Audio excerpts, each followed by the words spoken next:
Census on duty সংক্রান্ত কলকাতা হাইকোর্টে মামলা, জানুন বিস্তারিত ব্যাখ্যা। বিচারপতি কী নির্দেশ দিলেন? অন ডিউটি কি আদৌ দেবে?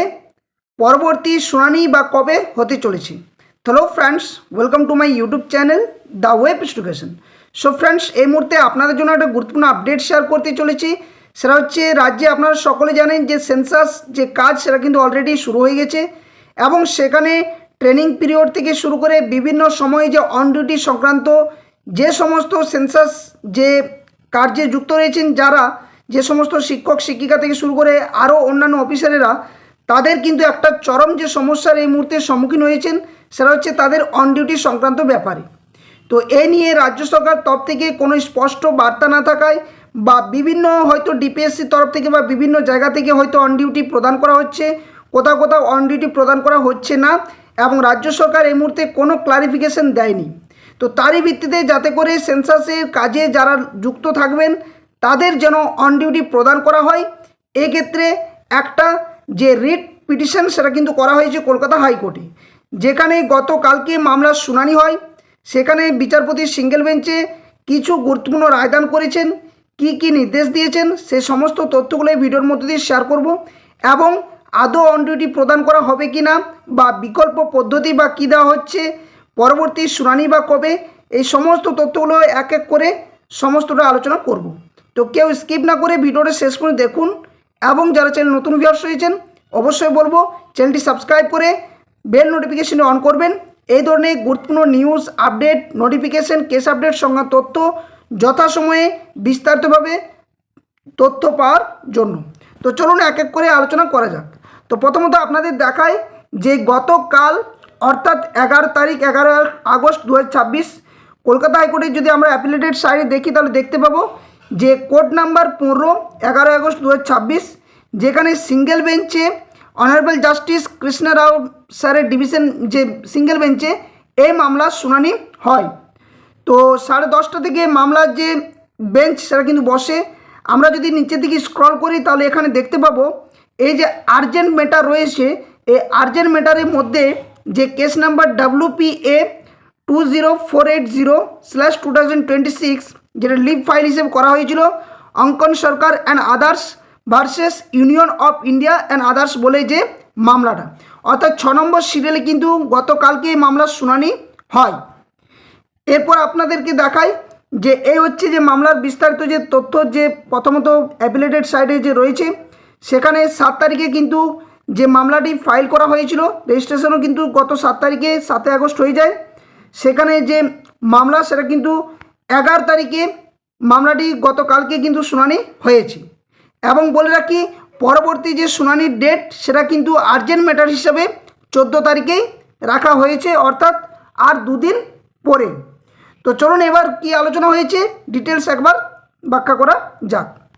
তো দেখুন, বলা হচ্ছে যে সেন্সাস ডিউটিতে যুক্ত শিক্ষকদের অন ডিউটি নিয়ে মামলায় গুরুত্বপূর্ণ পর্যবেক্ষণ বিচারপতির। তো কি বলা হচ্ছে না, আসন্ন জনগণনা বা সেন্সাস ডিউটি যেটা 2027 চলছে বর্তমানে নিয়ে শিক্ষকদের একটি বড় স্বস্তি দিল কলকাতা হাইকোর্ট। সেন্সাস ডিউটিতে যুক্ত শিক্ষকদের অন ডিউটি সুবিধা দেওয়ার পক্ষে গুরুত্বপূর্ণ মতামত দিয়েছেন বিচারপতি কৃষ্ণ রাও। একই সঙ্গে স্কুলের পঠন পাঠন যাতে ব্যাহত না হয় সে বিষয়েও বিকল্প পদ্ধতির পরামর্শ দেওয়া হয়েছে রাজ্য সরকারকে। তো মামলার প্রেক্ষাপট এবং শিক্ষকদের দাবি কি এই মামলাতে? তো বলা হচ্ছে আসন্ন 2027 সালের যে সেন্সাস সেই ডিউটির জন্য বিপুল সংখ্যক শিক্ষককে নিয়োগ করা হয়েছে। রাজ্যের শিক্ষা দপ্তরের নির্দেশিকা অনুযায়ী শিক্ষকদের স্কুলে পঠন পাঠন করানোর পর ছুটির পর সেই সেন্সাস বা জনগণনার কাজে যে কাজ সেটা কিন্তু করতে হবে এবং এখান থেকেই কিন্তু মূল যে সমস্যাটা তৈরি হয়। কারণ একজন শিক্ষক তিনি যদি 10টা থেকে 4টা পর্যন্ত বা 3:30 পর্যন্ত বিদ্যালয়ে উপস্থিত থাকেন এবং তারপর যদি সেন্সাসের ডিউটি বা রবিবার শনিবার এই সমস্ত বিভিন্ন যে ছুটির দিন বা সরকারি যে ছুটি রয়েছে সেই সমস্ত দিনে যদি ওনারা সেন্সাসের ডিউটি করেন তাহলে কিন্তু তাদের মধ্যে যে একটা চরম যে বিশৃঙ্খলা সেটা কিন্তু তৈরি হচ্ছে এবং তাদের মধ্যে যে মানসিক চাপ সেটাও কিন্তু তৈরি হচ্ছে। বারংবার ওনারা কিন্তু জানিয়েছেন যে এসআরের ডিউটির সময় যখন করা হয় তখনও কিন্তু অন ডিউটি কোনোভাবে যে নির্দেশ সেটা কিন্তু দেওয়া হয়নি। বর্তমান পরিস্থিতিতে সেন্সাসের ডিউটির সময়ও যদি অন ডিউটি ওনাদেরকে না প্রদান করা হয়, তাহলে বিদ্যালয়ের পঠন পাঠন থেকে শুরু করে সেন্সাসের কাজে যদি যুক্ত থাকেন, তাহলে মানসিক একটা চাপ তৈরি হচ্ছে। তো এই ভিত্তিতেই বলা হচ্ছে যে সেন্সাসের যে ডিউটি অন ডিউটি যাতে প্রদান করা হয় তার জন্য মামলা। এখানে আর কি বলা হচ্ছে না, এমনকি সাম্প্রতিক এক নির্দেশে ছুটির দিনেও জনগণনার দায়িত্ব পালনের কথা কিন্তু বলা হয়েছে। শিক্ষকদের তরফে আদালতে আইনজীবী জানান যে অনেক শিক্ষককেই নিজের বাড়ি বা স্কুল থেকে বহু দূরে পোস্টিং দেওয়া হয়েছে। একজন শিক্ষকের পক্ষে সকাল থেকে বিকেল পর্যন্ত স্কুলে টানা ডিউটি করার পর আবার সন্ধ্যায় 200টি বাড়ি ঘুরে বিস্তারিত তথ্য সংগ্রহ করা শারীরিকভাবে প্রায় অসম্ভব। অনেক ক্ষেত্রে মানুষজন সন্ধ্যায় বাড়িতে থাকেন না, ফলে একাধিকবার একই বাড়িতে যাওয়ার প্রয়োজন হয়। অন্যান্য রাজ্য, এখানে বলা হচ্ছে যে অন্যান্য রাজ্য যেমন গোয়া, উড়িষ্যা, বিহারে এই ডিউটির সময় শিক্ষকদের স্কুল থেকে অব্যাহতি দিয়ে তাদের অন ডিউটি হিসেবে গণ্য করা হচ্ছে, কিন্তু পশ্চিমবঙ্গে তা করা হচ্ছে না কেন, এই বিষয়ে কিন্তু প্রশ্ন উঠছে এই মুহূর্তে। তো যেখানে বিচারপতি বিষয়টি মামলাটি শুনেন, যখন মামলাকারীদের পক্ষ থেকে আইনজীবী এই সওয়ালগুলো করেন বা এই প্রস্তাবগুলো যখন রাখেন বা এই ঘটনাটা বিভ্রান্ত যখন শোনান, তখন বিচারপতির পর্যবেক্ষণ এবং রাজ্যের ভূমিকা নিয়ে কী তথ্য উঠে আসছে সেটা এখানে কী বলছে। তো মামলাকারীদের এই আবেদনের প্রেক্ষিতে বিচারপতি কৃষ্ণ রাও শিক্ষকদের দাবিকে সম্পূর্ণ যুক্তিযুক্ত বলে মনে করেন। তিনি জানান, একজন শিক্ষকের পক্ষে সারাদিন স্কুলে কাজ করার পর সন্ধ্যায় সেন্সাসের মতো গুরুত্বপূর্ণ এবং পরিশ্রম সাধ্য যে কাজ নিখুঁতভাবে করা সম্ভব নয়, তাই তিনি শিক্ষকদের অন ডিউটি হিসেবে এই কাজ করার কিন্তু পক্ষে মত দেন। অন্যদিকে রাজ্যের আইনজীবী এই বিষয়ে মতামত জানানোর জন্য প্রস্তুতি ছাড়া উপস্থিত হয়ে 1 সপ্তাহ সময় কিন্তু চান। বিচারপতি প্রথমে জরুরি ভিত্তিতে আগামী পরশু মামলাটি শুনতে চাইলেও রাজ্যের আইনজীবীর প্রবল আপত্তিতে আগামী শুক্রবার প্রথম সারিতে মামলাটি যে রাখার জন্য হয়েছে।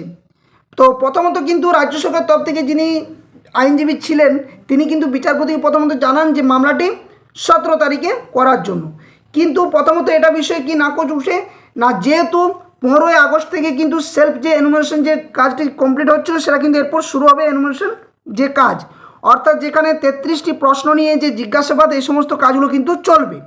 ফলে কোনোভাবে বিচারপতি 15 তারিখ পর্যন্ত সময় রয়েছে, ফলে এরপরে যে জনগণনার যে একটা সক্রিয় অংশগ্রহণ করতে হবে শিক্ষক শিক্ষিকাদের, তারা কিন্তু চাইছে যে 17 তারিখে যদি মামলাটি শুনানি হয় তাহলে তো অলরেডি কাজ শুরু হয়ে গেছে, তাহলে এই যে দুদিনের যে সমস্যা বা বর্তমান সময়ে যে সমস্যা সেগুলো কিভাবে তাদের সম্মুখীন থেকে মানে বিরত রাখা যাবে বা অন ডিউটি প্রদান করা হবে। তো তারই ভিত্তিতে কিন্তু কি করা হয় না, মামলাটি বিচারপতি স্পষ্টভাবে জানিয়ে দেন যে আগামী শুক্রবার অর্থাৎ 14 তারিখে চূড়ান্ত মতামত কিন্তু জানাতে হবে রাজ্য সরকারের যিনি অ্যাডভোকেট রয়েছেন, অর্থাৎ সেখানে উপস্থিত থেকে রাজ্য সরকারকে প্রত্যেকটা যে কী ভিত্তিতে অন ডিউটি প্রদান করা হচ্ছে না বা বিকল্প পদ্ধতি বা কী করা হতে পারে এই ব্যাপারে কিন্তু রাজ্য সরকারের চূড়ান্ত মতামত জানাতে হবে। তো পঠন পাঠনের বিকল্প পদ্ধতি হিসেবে এখানে কী প্রশ্ন উঠে আসছে, তো শিক্ষকরা সেন্সাস ডিউটিতে গেলে স্কুলের পঠন পাঠন যাতে কোনো বিরূপ প্রভাব না পড়ে সেই কারণে রাজ্যকে বিকল্প ব্যবস্থা গ্রহণেরও কিন্তু পরামর্শ দিয়েছেন বিচারপতি। শিক্ষক মহল এবং ওয়াকিবহাল মহলের নজর এখন আগামী যে শুক্রবার অর্থাৎ 14ই আগস্ট সেদিকে কিন্তু নজর রয়েছে। সেদিন কিন্তু রাজ্য সরকার হাইকোর্টে কী চূড়ান্ত সিদ্ধান্ত জানায় সেটাই কিন্তু এখন দেখার বিষয়, অর্থাৎ সেদিন কিন্তু রাজ্য সরকার তরফ থেকে যিনি অ্যাডভোকেট থাকবেন ওনার কিন্তু প্রত্যেকটা যে বিকল্প পদ্ধতির জন্য কী ভাবা হচ্ছে বা শিক্ষকদের অন ডিউটির ব্যাপারে বা কী দেওয়া হবে তারই কিন্তু প্রেক্ষিতে আগামী দিনে বা 14ই আগস্ট কিন্তু মামলাটি একটা ভাইটাল বিষয় হয়ে দাঁড়াবে। তো এই হচ্ছে সম্পূর্ণ আপডেট। দেখুন এখানে যে ডেট পরবর্তী শুনানি কলকাতা হাইকোর্টের যে অ্যাপিলেটেড সাইট সেখানে আপনারা দেখতেই পাচ্ছেন যে 11 আগস্ট মামলাটি শুনানি হয়, সেখানে কিন্তু তারপর যে নেক্সট যে পারপাস রাখা হয়েছে আর্জেন্ট ম্যাটার্স হিসেবে এবং অর্ডার পাস করা হয়েছে বর্তমানে নেক্সট হিয়ারিং ডেট 14/8/2026 মামলাটির শুনানি হবে এই সিঙ্গেল বেঞ্চে, বিচারপতি কৃষ্ণ রাওয়ের বেঞ্চে। তো যাই হোক, ভিডিওটা বেশি লেন্থি করছি না, এটুকুই আপডেট আপনাদের সামনে শেয়ার করার ছিল।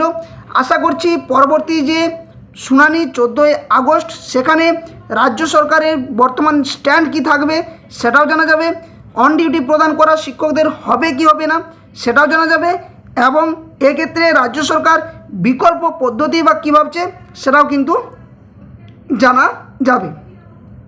তো ভিডিওটা এখানেই শেষ করছি। ভিডিওটি ভালো লাগলে অবশ্যই ভিডিওটি লাইক করবেন, বাকিদের সাথে শেয়ার করবেন। আর যারা চ্যানেলে নতুন ভিউয়ার্স রয়েছেন, এই ধরনের গুরুত্বপূর্ণ কেস আপডেট, নিউজ, নোটিফিকেশন সংক্রান্ত তথ্য, যাবতীয় বিস্তারিত ব্যাখ্যা পাওয়ার জন্য অবশ্যই বলবো চ্যানেলের পাশে থেকে চ্যানেলটি সাবস্ক্রাইব করুন, ভিডিওটি লাইক করুন, বাকিদের সাথে শেয়ার করবেন অবশ্যই। তো ধন্যবাদ, জয় হিন্দ, সকলে সুস্থ থাকবেন, ভালো থাকবেন। আবার এই ধরনের গুরুত্বপূর্ণ আপডেট, নিউজ, তথ্য আপনার সামনে নিয়ে আসবো যথাসময়ে। ততক্ষণের জন্য জয় হিন্দ, ধন্যবাদ।